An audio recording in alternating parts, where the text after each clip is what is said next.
Welcome to Erotic Wisdom with Mrs. Love.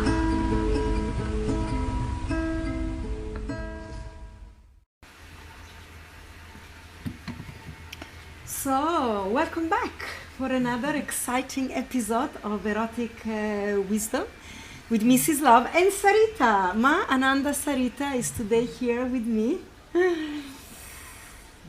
Namaste. Namaste. Thank you for seeing me. I feel really, really touched and really honored. It's wonderful to connect. Thank you, thank you. Really beautiful to be here with you in your presence. Thank you for welcoming you in your home. I feel like a newbie. I've just arrived in Bali in just about a month, and I connected with Amanda and with Ananda. After 3 days, I think I joined a group. You were taking us to a water temple. Yeah. So I feel like you're my mother initiator into this holy island, the island of the gods. And so here we are, just having a conversation. Let's see what arises. Okay. And so I assume that everybody knows Ma, but so I'm not going to give it too much of a big introduction. But Ma, it's a great mentor. You've been a mentor of mine without even knowing me. I've been following your teachings online, and you are, for me, a pioneer of the work with Tantra. Just after Osho, you were part of the forerunner of what's now is a big current of Tantric awakening. And so I really honor you as an elder in this current. So I'm going to maybe let you introduce Tantra. How would you present Tantra? What is Tantra? So I think as I'm introducing it, it's good to clear up some misconceptions. And I give you an example. One time I was invited to San Diego in USA, and I was teaching a Tantra group, and the people in there were very, very shocked that Tantra has something to do with spirituality. They were believing that it's just about polyamory and play parties. And I was saying to myself, oh my God, now how do I convey to these people the depth and breadth of Tantra, what it actually is? So I chose to explain the word Tantra, what it actually means in Sanskrit, because I think that's a very beautiful indication, very powerful indication of the actual lineage of what Tantra is about. So maybe I can explain that. Yes, please. Yeah. Yes. In Sanskrit, every word has approximately 5 different meanings, and it depends the context and how you're using the word, what kind of energy or symbolism will come through that word. So in Tantra, one of the meanings is to weave. Now just imagine you're weaving a cloth. You have vertical threads, you have horizontal threads, and through the process of weaving, it becomes one whole cloth. Now this is very symbolic, because within the human being, we have the vertical line, which is linking us to spirit. That vertical line that links our sexuality to our spirituality. And we also have the horizontal line, which is our instinctual nature. It's our hedonistic desires. And this exists within every human being. Now, a lot of people believe that they should choose one or the other. So there's one path that says eat, drink, and be merry. There's no tomorrow, let's just celebrate while we can. And there's another path, we need to discipline ourselves, we need to attain to spirituality, we need to transcend the body. But in Tantra, we are weaving together these 2 different aspects within ourselves. And in fact, in Tantra, we weave together any 2 opposites whether that's male and female, birth and death, sex and spirit. Just think of any two opposites, and as you weave these together, you will discover godliness. It's an alchemical transformation that happens just by bringing two opposites together. And of course, Tantra will access this through methods of meditation. So another meaning of the word Tantra is methods of expanding consciousness. Tantra is based on methods, methods of transformation and meditation. And another meaning of the word Tantra is transforming poison into nectar. Now this is a very powerful meaning, and basically that's indicating that you take anything that is in our human experience, even those things which normally we consider poisonous, like some people consider our base animal instinct is a kind of poison that we have to transcend. Yeah. Or people think there's certain emotions that we shouldn't have, like anger, fear, jealousy, etc. So in Tantra, we simply bring a meditative and loving awareness to anything that we are, and through that process it will automatically be revealed in its divine potential. So let's take anger, for example. If you go into anger as a meditation, you will find out that behind the anger is hidden your original spontaneity, what you actually felt like doing, but maybe you sat on that energy, you repressed. So then it festered inside and it became anger finally. Anger tells us break down the walls and move our energy, become who we actually want to become. Yeah, it's an unexplored passion. Yes, and the same is true with our sexuality, because as we all know, sexuality can go into a downward spiral leading to depravity, because there are many depraved sexual kind of activities that people indulge in. However, if you bring a meditative awareness to this, it actually opens a portal into your fullest potential as a human being, including the great cosmic orgasm. Yes. So it all depends on how you want to play the game. Now, if you apply Tantra methodology, you can literally rise in love. You can bring this same sexual energy through the entire chakra system, opening all the lessons and life potentials that you carry inside. And this is simply a mind-blowing experience. And the wonderful news is it is easily accessible. Like when I do groups, people are quite amazed. Oh my God, how did it happen so easily that I went into such a bliss? This is because it's your nature, and all we're doing through Tantra practices is reconnecting with and remembering your true nature. And loving it. And loving giving it space. Giving it space, having compassion towards yourself. Yeah. And I would say one of the foundations of Tantra is weaving together the masculine path of meditation and witnessing with the feminine path of love and devotion. Now we all have an inner male, inner female. So when we tap into both of these paths and we start weaving them together, it is the most potent elixir that exists. It's magic.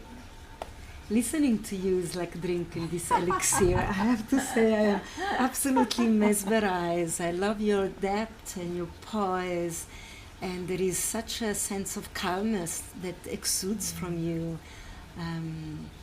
Yeah, it really feels you've been living everything you speaking. Yes. You not walking the talk, but you dancing the talk. Yes.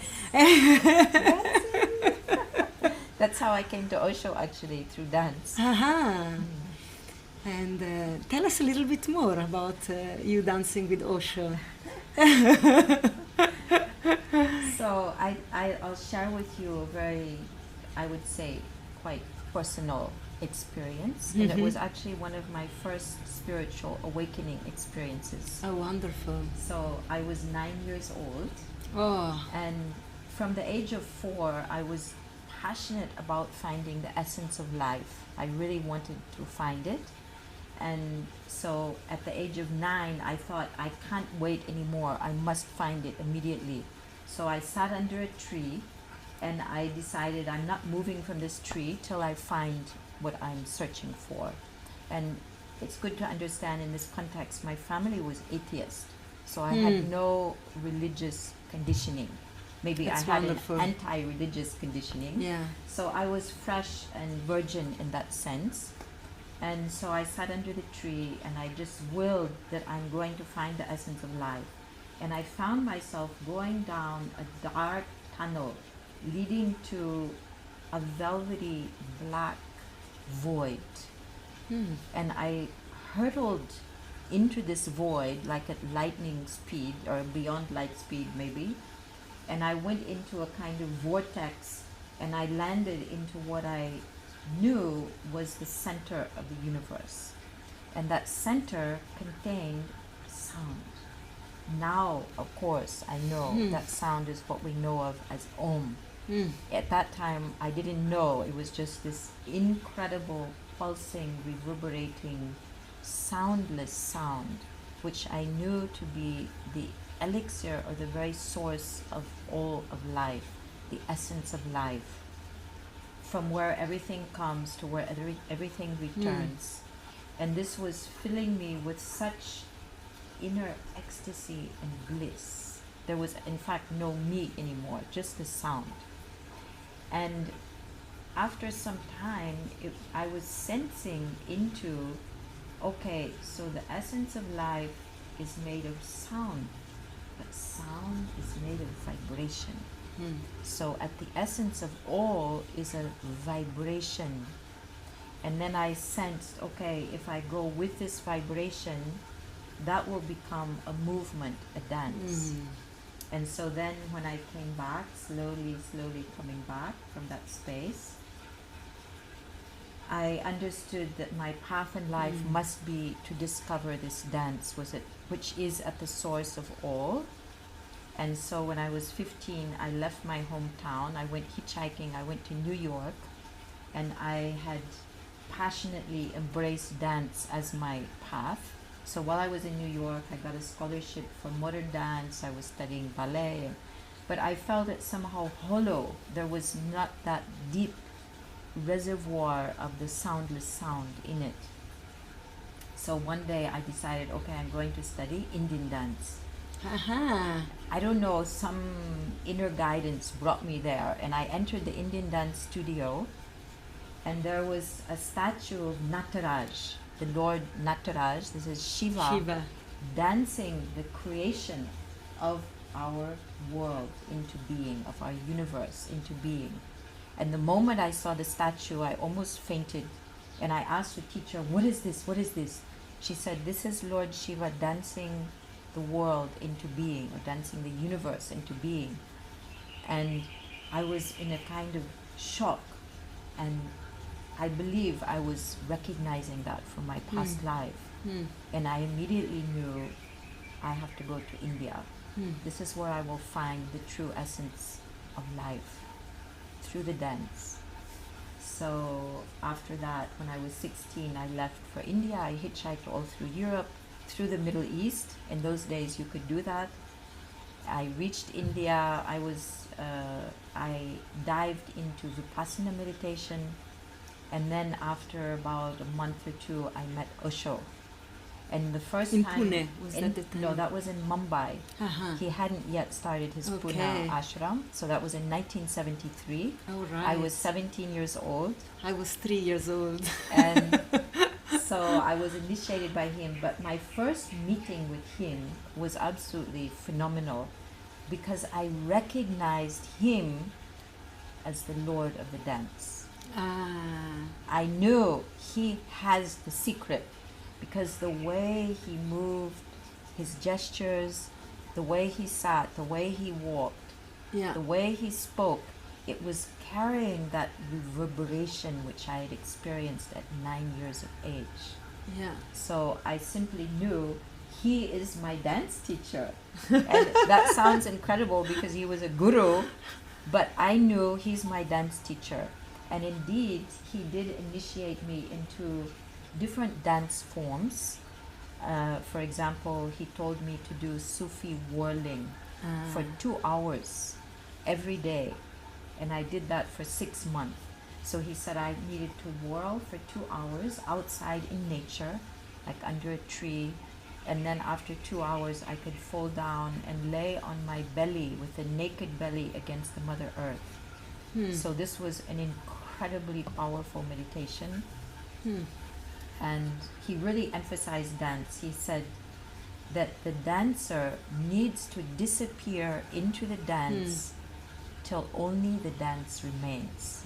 So this became a guiding light for me, and I threw myself into this kind of free flow of becoming the dance. And not only that, of course, he guided me into Tantra meditation, either alone or later on when I got married with a partner. And you got married at the ashram? Yeah, with another sannyas? at 19 years of age. Wow. I married Osho, married us, he blessed our marriage, he gave us gifts, he gave us the inscription for our ring, etc. And then he proceeded to guide us very deeply on the Tantra path. And this was super powerful, an incredible initiation, and one which is such a blessing that I can't help but share the fruits of what I experienced through being guided by him.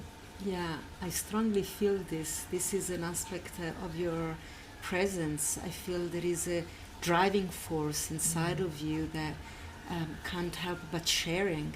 I mean, you're very busy. We are here in Bali. I see at her calendar. I'm so honored she can even see me now. She's in the middle of a festival. She's teaching group.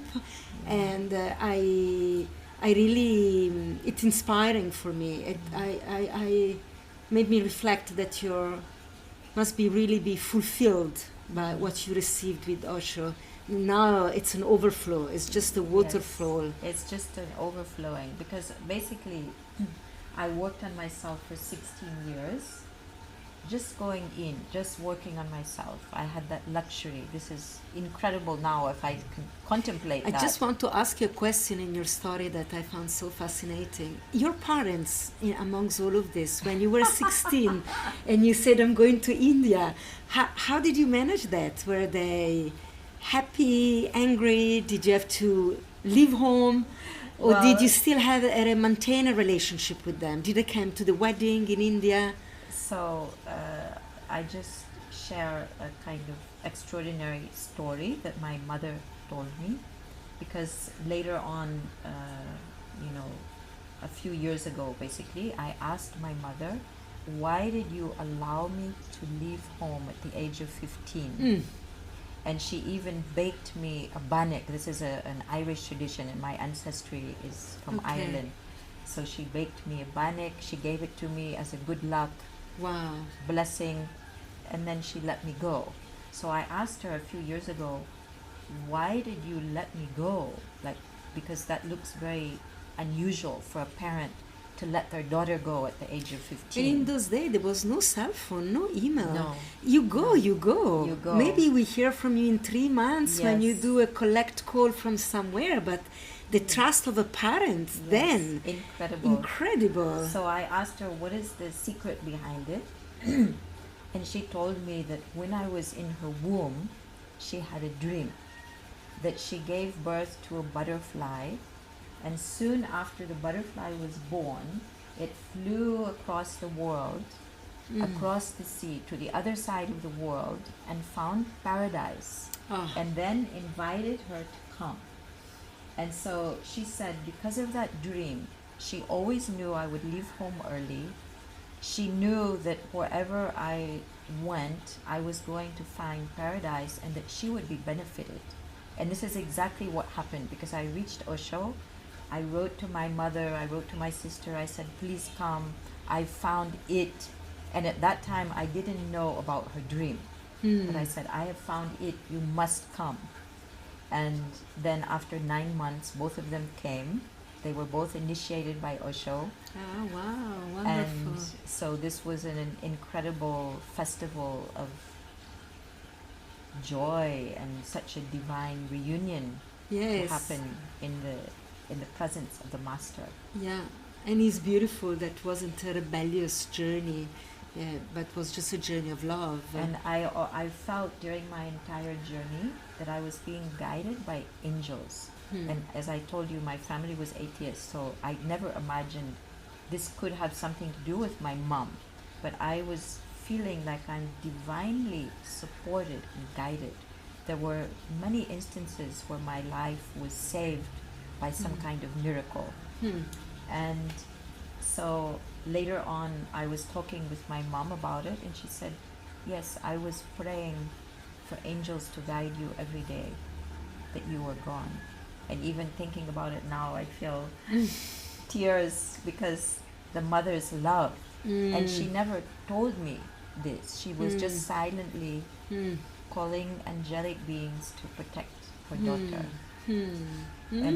And I was hitchhiking alone through the Middle East. I mean, this is very strong process. Of course, from America to India in those years, it's you don't know where you're going. It's not so much communication. And now we know everything about everywhere, and it's a real journey of faith. And I didn't know that Osho existed, so I was really going into the Also, unknown. exactly. Complete unknown. Exactly. That's so true. You weren't going with a goal at the end of your journey. And I believe that something divine was protecting me because I had such strong experiences with this, where I was literally saved from the jaws of death few times. Sure. And incredible. Wow, what a story. It's when you were telling about your attraction to the dance, I saw me, because I also started dancing, and I also find the Tantra through classical Indian dance. Wow. So I also had this deeper connection, and although I was familiar with Tantra before, I really deepened when I also went to India. I studied Odissi style in Orissa. Beautiful. And I always found that the dance is it's a beautiful symbol of life. Yes. The dancer is the human being living. Yeah. And life was never meant to be so static as we make it appear now, but always a little bit undulatory. Yes. Like what you spoke earlier about the weaving, taking a little bit of this and mixing it with that, and then the under and the above, and the dancer is at the center of everything that spins around.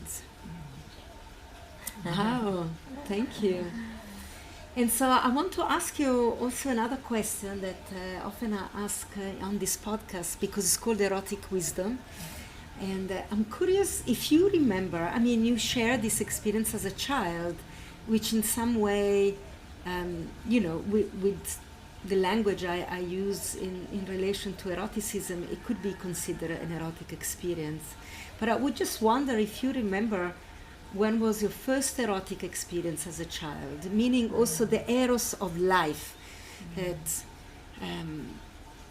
if you have a specific moment that you remember. Yes, it was also the moment of, I would say, my original trauma. Like a very traumatic experience, because I was coming out of the bath. It was a beautiful morning, the sun was shining, so I think I was about 2.5 years old. And my mother was taking me out of the bath, and I escaped from her arms and ran naked outside because I couldn't resist. And I was having some kind of psychedelic trip, basically. I was so high, feeling the cleanliness of my body, like the touch of the water, and then coming outside, the kiss of the sun. There were red berries on the bushes, and birds were chirping, and butterflies were flying, and I was dancing, literally jumping and dancing in ecstasy. And I can never forget that moment. It was just so incredible. And then suddenly a monster appeared in front of me in the form of my elder brother, who looked to me like a black cloud. He was full of anger, and he was screaming and shouting at me, "How dare you come out of the house naked? This is disgusting. Never do this." So, and the shock was so profound that it really destroyed something inside of me. And it took me quite some time to heal myself of that wounding that happened in that moment, because it was a very delicate moment where I was just open to the ecstatic nature of existence. Yeah, absolute expansion. And then, of course, I always wanted to get back to that moment. So some of the driving force of being a seeker was to reclaim that inner ecstasy. And I think that happens to many people, because basically we're born as a clean slate. We're born to be in love and ecstasy, and then we start getting conditioned, programmed, and gradually we suppress our innate being of bliss. Yeah. And so then we have to go on a journey to reclaim it. And part of that means releasing the trauma, and that happens through, of course, emotional release techniques.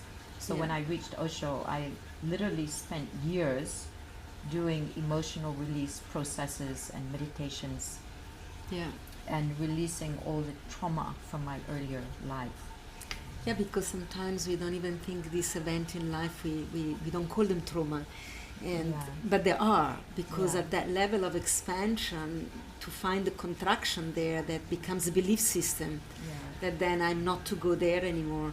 And I found these are also the most difficult trauma to release, because sometimes when they're quite obvious, if there is an action of violence or war, they're clearly definable, that there was that trauma.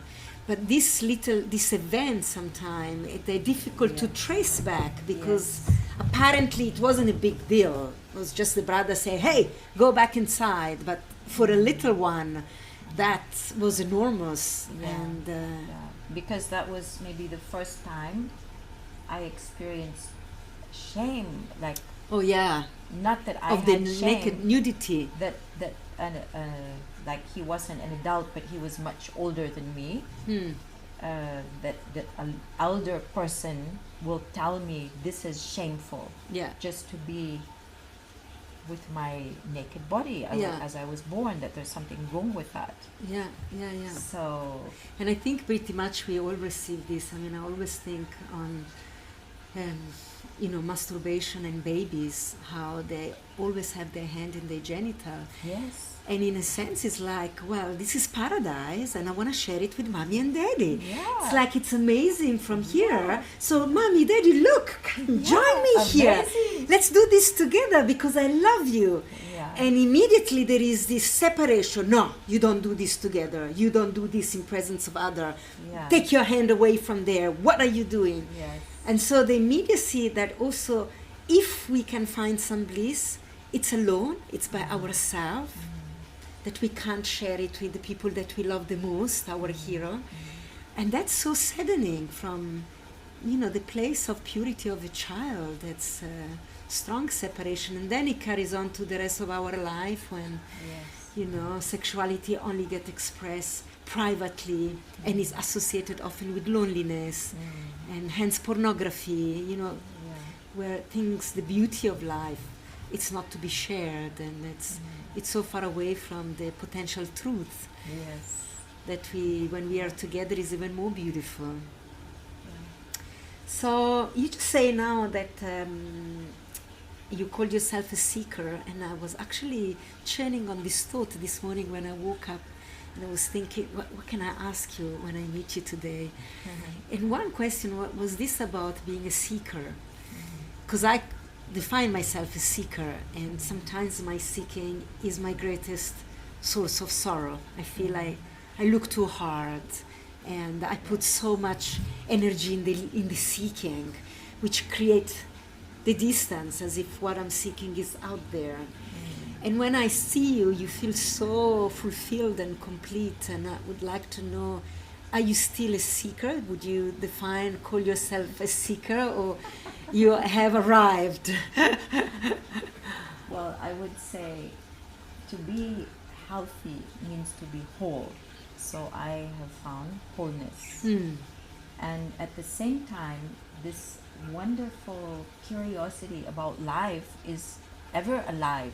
And I think that's one of the secrets of youthing, actually, that you're always ready to learn new things, to discover something, and so curiosity, and that also gives rise to more creativity.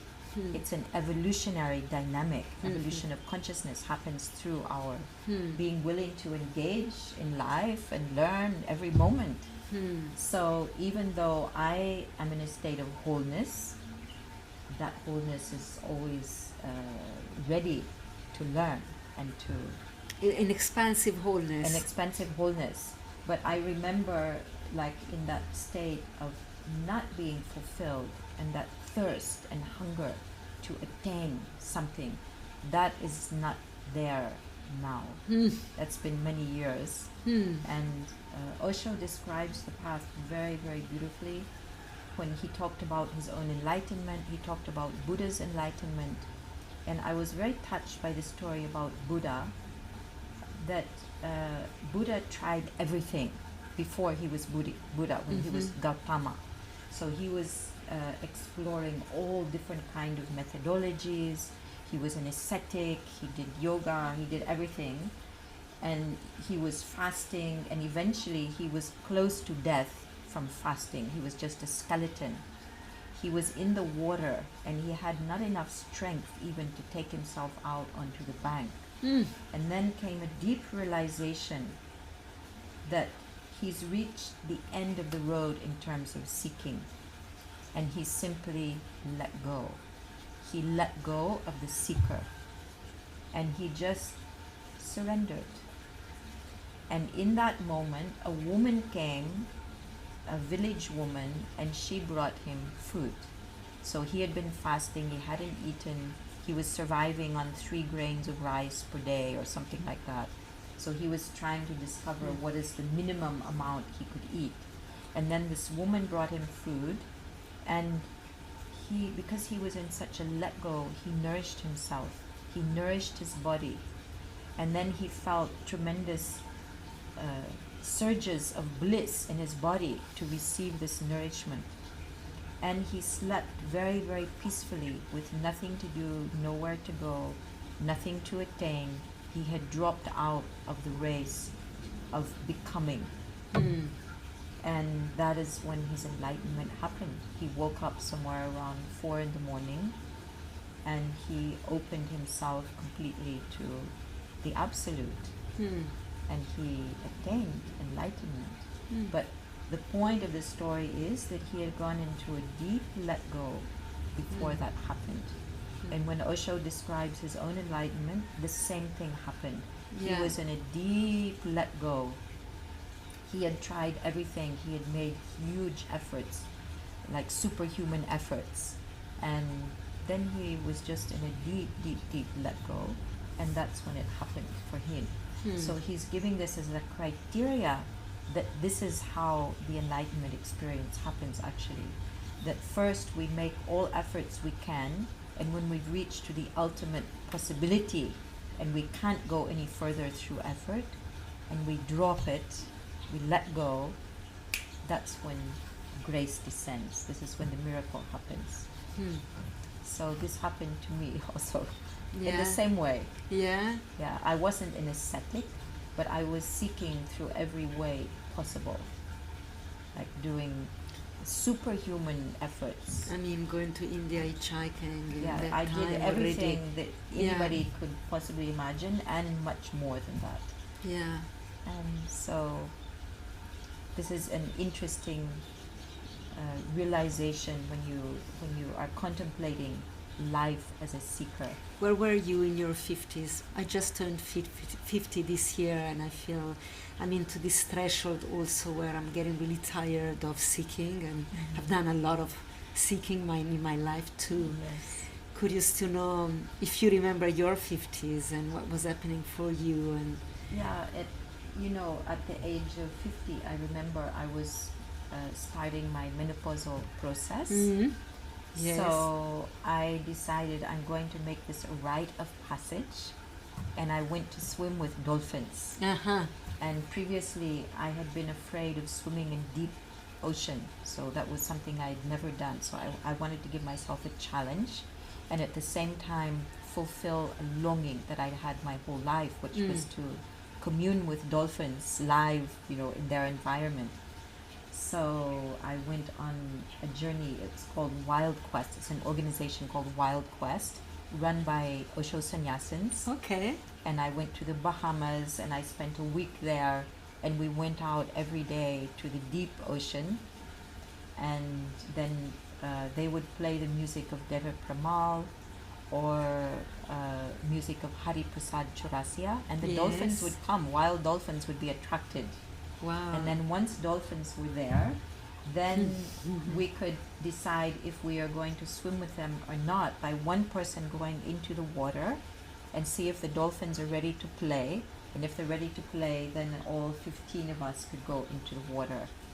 And I remember the feeling of immense joy, the transmission of pure joy coming from those dolphins. Pure joy and love.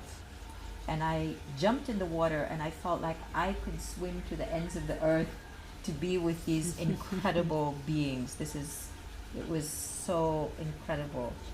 They really became a kind of guru for me, and such an incredibly beautiful, blissful experience. So that was my rite of passage into menopause.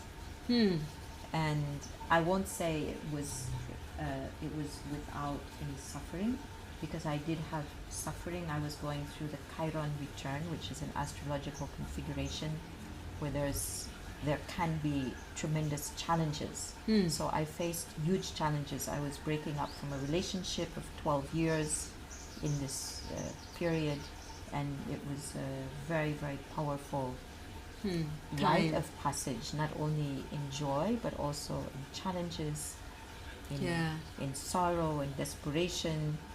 And I feel that too. And coming out the other side. You give me hope. And I just like to say something for our sisters who might be going through menopause, that the way I could come over the physical difficulties, I went for acupuncture, and I received 2 acupuncture sessions and 1 month of herbs, and then that cured completely the hot flashes. Okay. Before, I was having hot flashes, night sweats, and after just 1 month of this 2-session acupuncture, 1 month of Chinese herbal medicine, my hot flashes were over, my energy level stabilized, I felt amazing. So, but I only discovered that halfway through my menopausal transition. Yeah, I think acupuncture is very powerful. So I can really recommend that to sisters who are going through this process and finding it challenging. For me, I don't find a lot of physical symptoms. I'm fine. It's just emotionally, sometimes I feel I'm really the end of my rope. I don't know who I am anymore. Everything I've done until this moment, I feel I'm done with. I'm kind of bored with myself, my life, my ways. And that's all I know. So there is also this tremendous fear, the desire of wanting to let go, but the fear, because it's also all I really know. And as much as I say I want to make love to the unknown, it's actually quite scary. The absolute unknown is terrifying. So the thing is, around 49, 50, many people will go into what is called Chiron return. And you might remember when you were 28 years old, some huge upheaval that would have happened with Saturn return around 28, 29. Yeah. So Chiron return is even more powerful, and that comes around this time of menopause and menopause. Yeah. Because men also go through. Absolutely. And so I can recommend to go to an astrologer and let them tell you when that Chiron return will be completed.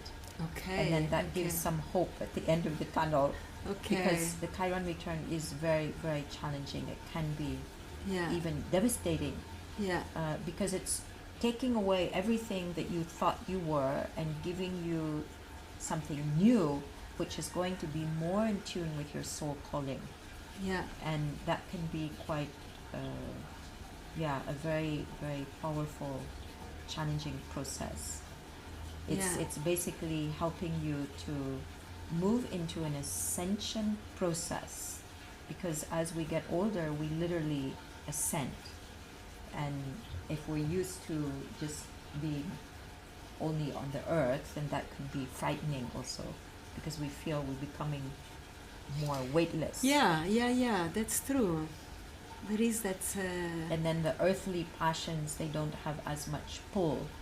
And if we want to go into earthly passions, we literally need to direct our energy there. It's like you're a balloon floating up, and you say, okay, now balloon, I want to come back to the earth. I want to experience earthly passions, so let me come down. And then, you have to bring your balloon down. Yeah. And then you can enjoy, so you can enjoy your full range of sexual passion and everything.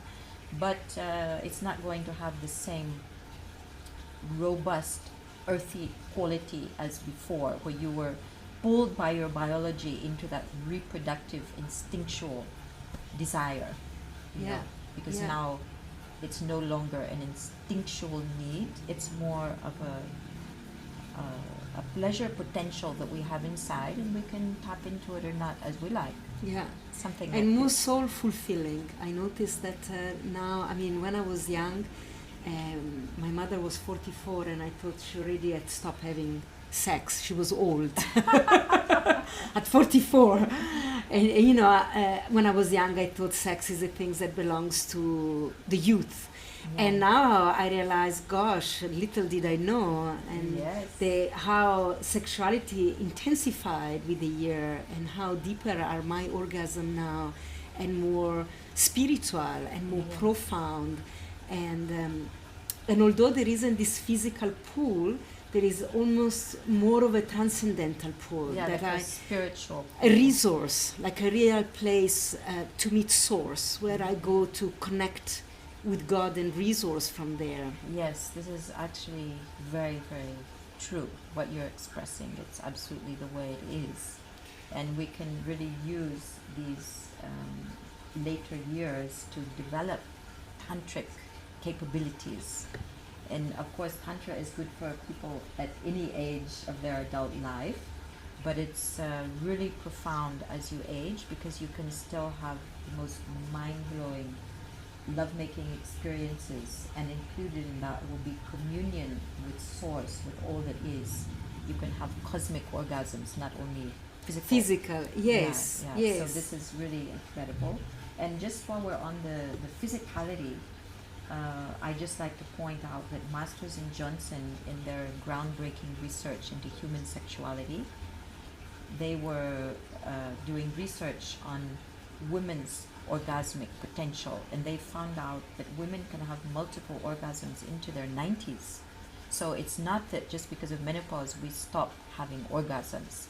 We are capable of full orgasmic joy and splendor even in our later years.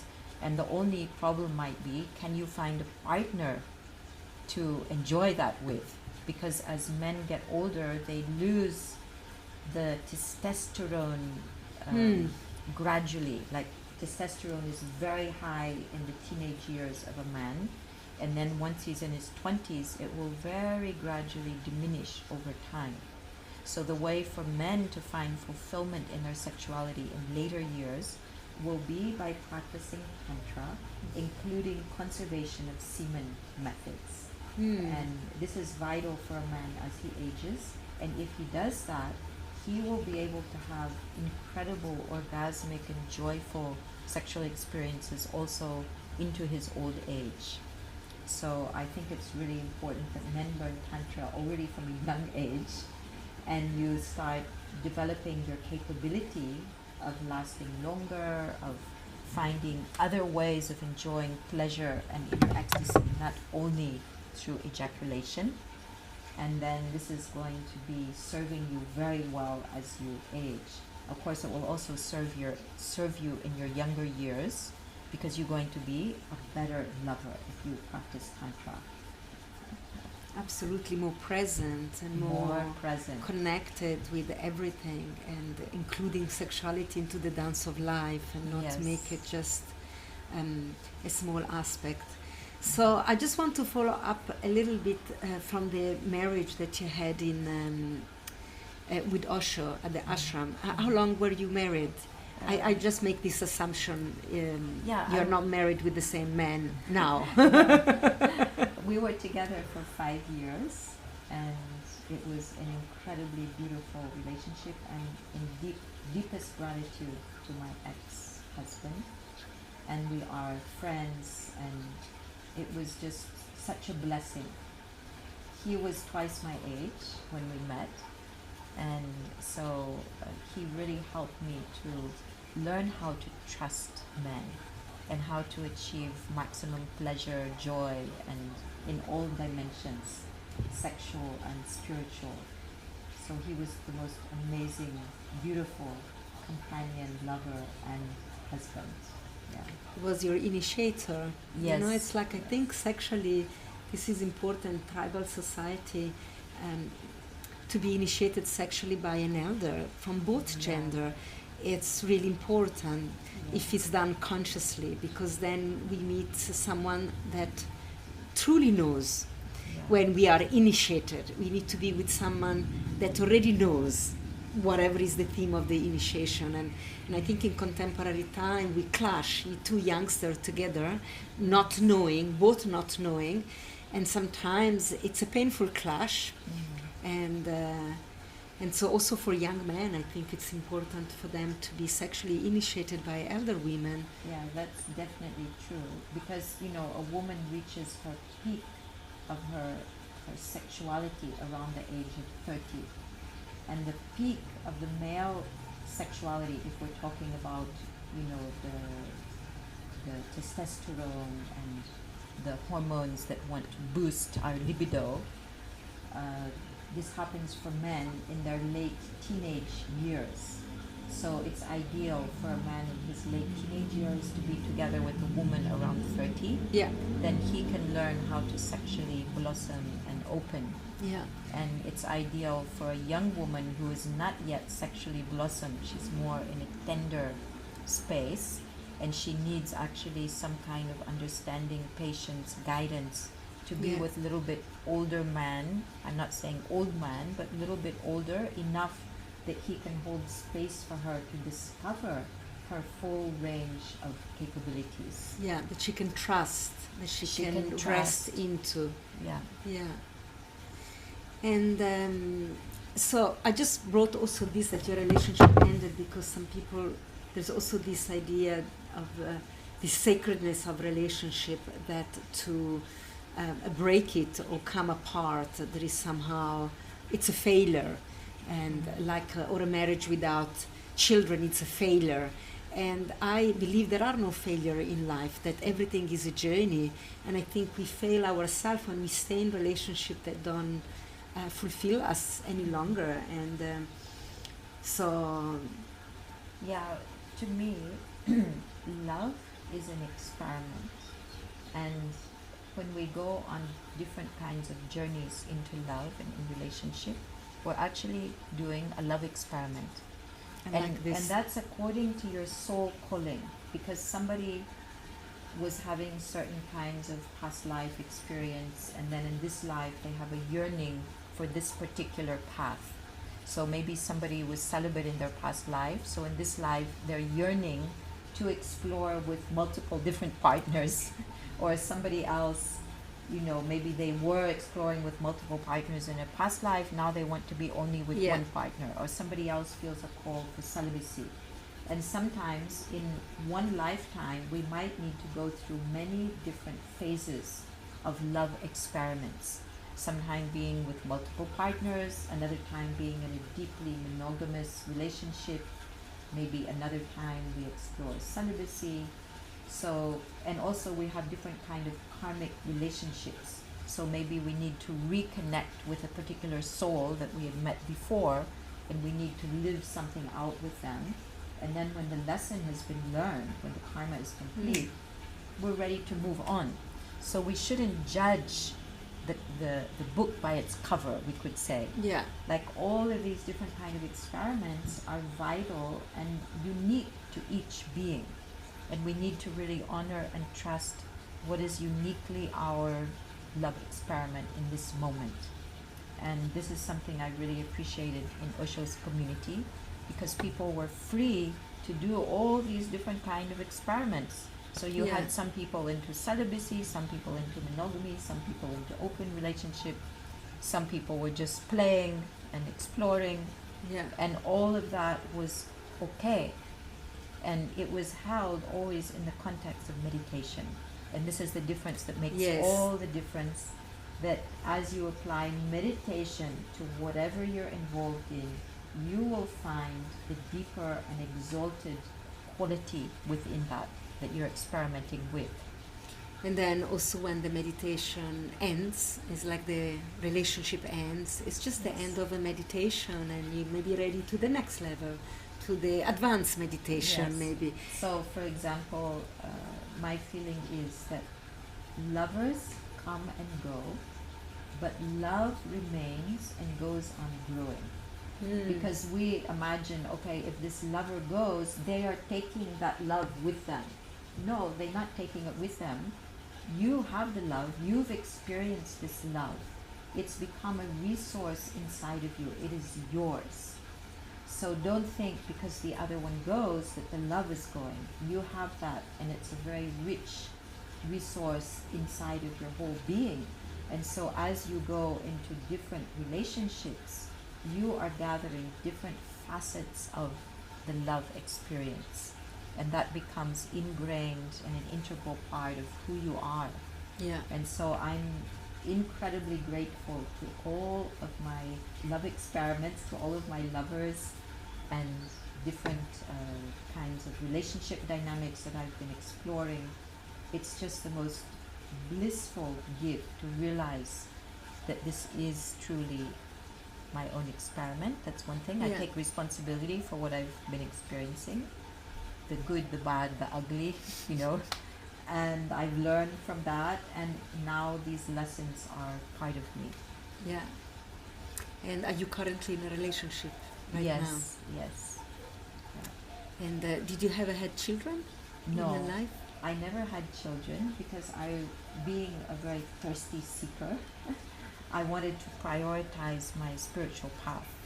And so that was a conscious choice I made. And That also makes you more available for the work, to offer more of yourself in all the teaching that you do also. I would say that I'm actually a mother with massive amount of children. Yes, exactly. Ma Ananda Sarita, in fact. Ma stands for mother. Ma stands for, Osho describes it as mother of the universe. Definitely. You feel like that. And so I just want to now bring this to some closure, wrap it up. Thank you for all that you share. I love the love experiment. I think I might title this podcast The Love Experiment. What do you do for sustaining your physical health? For me, you're aging so gracefully. You are a tremendous source of inspiration. And I want to share this with whoever is listening, because we were chatting briefly before the interview started. I feel very attracted by Ma as a sensual woman that is not done up, because in our contemporary world there is such fear of aging gracefully, and there is such a longing for youth, that I often come across women that are all done up with plastic surgery, or women that just age in the shadow and we don't see them anymore. And like this idea also I had, that my mother was old, in her mid-40s. I remember a picture of my grandmother in her 50s, and she was definitely not a sexual being any longer. And it's terrifying now when I think I am in my 50s, and sex is such a resource in my life. I couldn't imagine living without this resource. And And so I want to age like you. I'm feeling so inspired.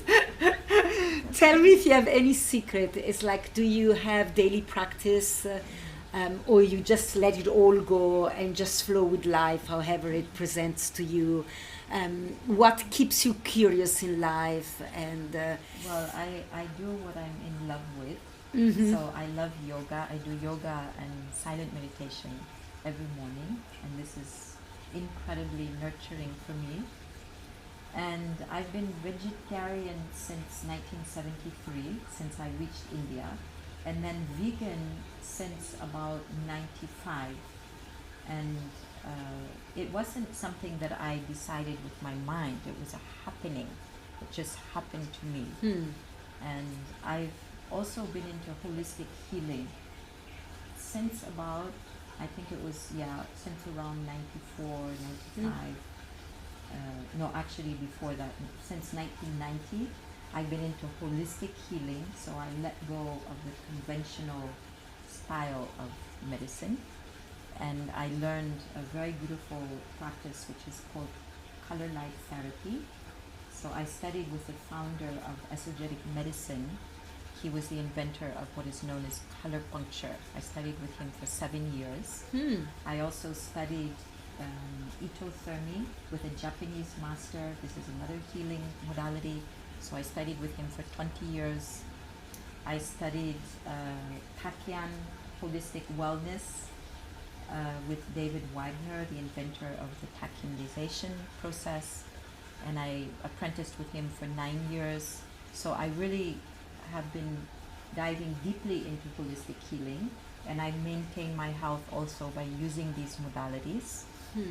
Also, I do regular Ayurvedic panchakarma. So to date, I've done approximately 7 panchakarmas. This is 28 days where you immerse yourself in cleansing, purging, healing, and rejuvenation. How regularly do you do this, the panchakarma? Usually every 2 years. Okay. Yeah, so I do that, and I think this makes a huge difference, and I would encourage people to really study and embrace Ayurveda. It is truly the most potent form of medicine that I know of in today's world. It was developed thousands of years ago by a group of rishis, and they wanted to find the best way that human beings could maintain their health with themselves, by themselves. So they defined all the structures and processes of Ayurveda, and also designed clinics where people could go. And there were some kingdoms in India where the Ayurveda was freely available to people. They didn't have to pay. Whenever they felt out of sorts, they would just go and receive treatments. Because also the philosophy of Ayurveda is to bring back balance. Yeah, it's not to fix. It's a preventative medicine, basically. Yes. And I believe that Hippocrates, the founder of what we say as the father of modern medicine, that he was actually working according to Ayurvedic principles. Yeah. He was giving this quote, as above, so below, as within, so without, let food be thy medicine and medicine be thy food. Yeah. So these are all Ayurvedic principles, and he worked also with the elements as they're reflected in the human body. So even though he's known as the father of modern medicine is not following what he was teaching, actually. Yes, it became interesting when you say Hippocrates. To me came the word hypocrisy. That how now modern medicine. So anyhow, I believe it's very good to go back to our roots in terms of medicine. Also, Chinese medicine is just simply miraculous and mind-blowing. Yeah. And for example, in ancient times in Chinese medicine, doctors used to prescribe sexual practices for healing, because we have acupressure points on the lingam that match acupressure points in the yoni, and by plugging in with our partner, we're actually doing healing and adding. Yes, I did read this. It's a kind of medicinal. Particular process. sexual position. Yes. To heal particular ailments. Yes. So this is so beautiful, and also in those days the doctors only charge the person, when they are healthy, because they're doing preventative medicine. So the patient would pay a regular stipend to the doctor, like a small stipend, to keep them healthy. And if they got sick, they didn't have to pay the doctor. So this is Fantastic. exactly the reverse of how we do it now. Yes. So the doctors were Yeah. concerned with keeping the patients healthy, Yes. because the moment they got sick, they didn't get any more money. Exactly. So, Exactly. I think this should be brought into our medical Yeah. systems all over the world, because that's the only sane way to approach it, actually. Exactly. Exactly. Then it's I'm thinking of one of my teachers that always say that Ayurveda is the Tantra of medicine, Yeah. is the true essence, and we're doing it all the opposite way, like with sexuality. Yeah. We the mainstream is the opposite as how it's meant to be, and with So- medicine as well. And what I believe is that in ancient times, Tantra, Ayurveda, and Yoga, they were branches from the same tree of life. Mm-hmm. It was just a system for how can we live the most fulfilled life possible in all different dimensions. So then these different branches were established to help people attain that. Yeah. And so if we can again discover yoga, tantra, and Ayurveda as integral part of our life, we will be radiantly healthy. Yeah, radiantly alive. Like you are. Thank you. Thank you so much, Sarita, for spending this time and sharing your erotic wisdom with everybody that wants to listen, particularly me. Yeah, yeah, it's been And, lovely to connect. Yeah, and I wish you all the best. And you can, I'm gonna type the link for Sarita Links. Tantra Essence is a festival that is happening right now.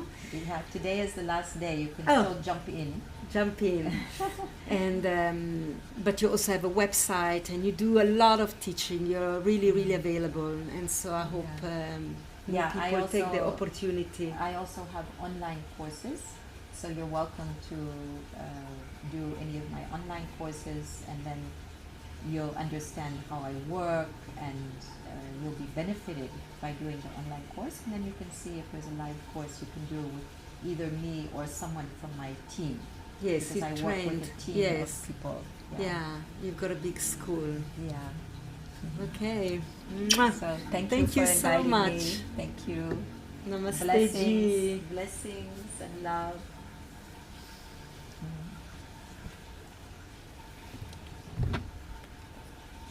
That was a lot of fun, very juicy conversation.